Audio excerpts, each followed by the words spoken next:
On vit dans un monde rempli d'incertitudes. On ne sait jamais vraiment ce qui va arriver demain, dans les heures, la minute ou bien même la seconde qui suit. Il est donc naturel que, pour se confronter à toutes ces incertitudes, nous devions anticiper. En tant qu'êtres humains, anticiper est en quelque sorte notre protection contre tous les aléas qui rythment notre quotidien. Cependant, qu'arriverait-il si notre protection se retournait contre nous et devenait notre plus grand tourment? Nous jouant des tours vicieux et tordus, nous faisant perdre le sommeil et nos bases en sociabilisation. Là où l'anticipation devient incontrôlable et nous fait imaginer le pire, installant un climat anxiogène. C'est là que l'anxiété d'anticipation prend le dessus.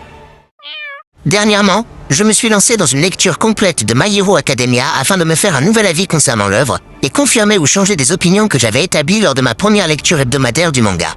Il y a environ 5 à 6 ans de cela, l'arc Overhaul, lors de mon premier visionnage et de ma première lecture, faisait partie de mes arcs préférés. Cette relecture a su confirmer à quel point je trouve cet arc, encore aujourd'hui, génial. Bonjour à toutes et à tous. Aujourd'hui, nous allons nous pencher sur l'un des arcs les mieux réalisés par Kohei Horikoshi, l'arc Overhaul. Deux faces d'une même pièce. Kaichizaki et Naitai sont les deux faces d'une même pièce. Tous deux sont anxieux, car ils ont peur de l'avenir. Peur d'un avenir où le pire scénario semble être la seule issue possible. Pour Naitai, la mort tragique d'All Might, et pour Overhaul, le déclin irrémédiable des Yakuzas et donc des 8 préceptes de la mort. Tous les deux sont reliés à des vestiges du passé, qui ne cessent de hanter leur quotidien, les empêchant de vivre leur moment présent.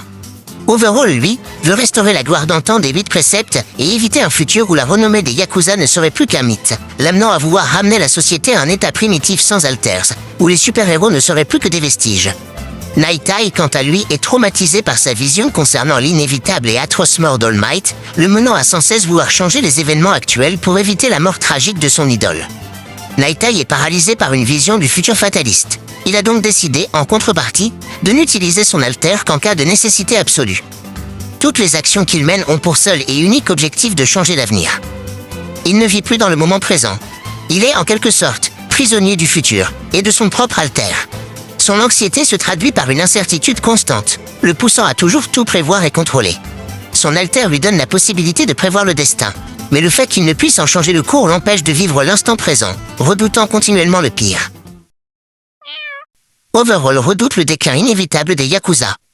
Tout comme Naitai, toutes ses actions ont pour objectif de modifier le cours des choses. Son anxiété, elle, se manifeste par son hypocondrie.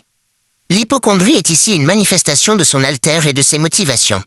Il considère les hommes comme étant malades, à cause des alters qui les poussent à obtenir ce syndrome du sauveur.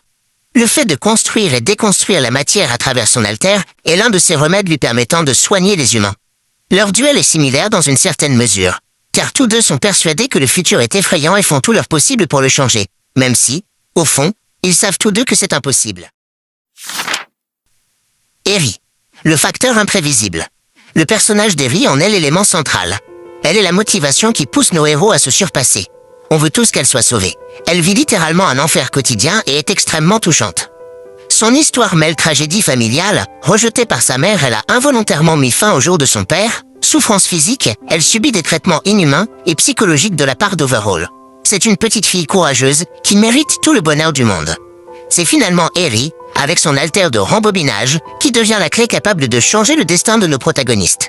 Elle rembobine continuellement Izuku, porteur des espoirs de tous les héros voulant la sauver.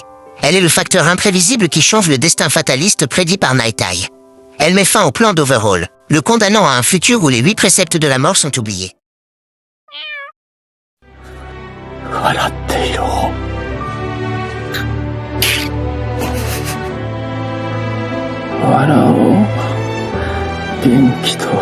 Naitai meurt avec l'espoir que l'avenir n'est pas aussi figé qu'il le pensait.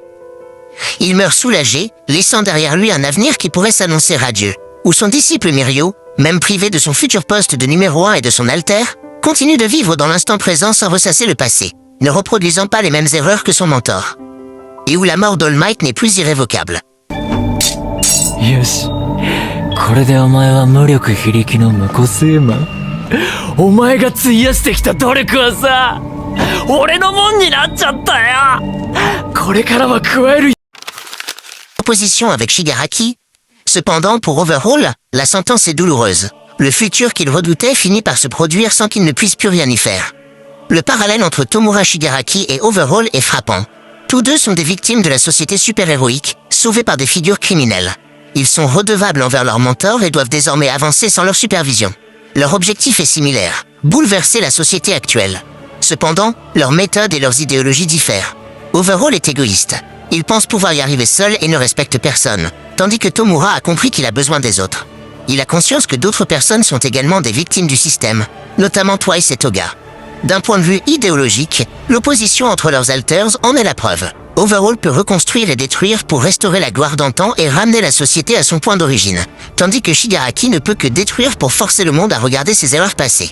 Overhaul veut restaurer un passé révolu, alors que Shigaraki prévoit un futur destructeur, où le passé ne sert que de motivation à un antagoniste tourné vers un avenir où le vide lui servira de tremplin pour s'imposer comme la plus grande menace du manga. Conclusion sur l'arc. Cet arc est sans nul doute l'un des meilleurs depuis le début du manga.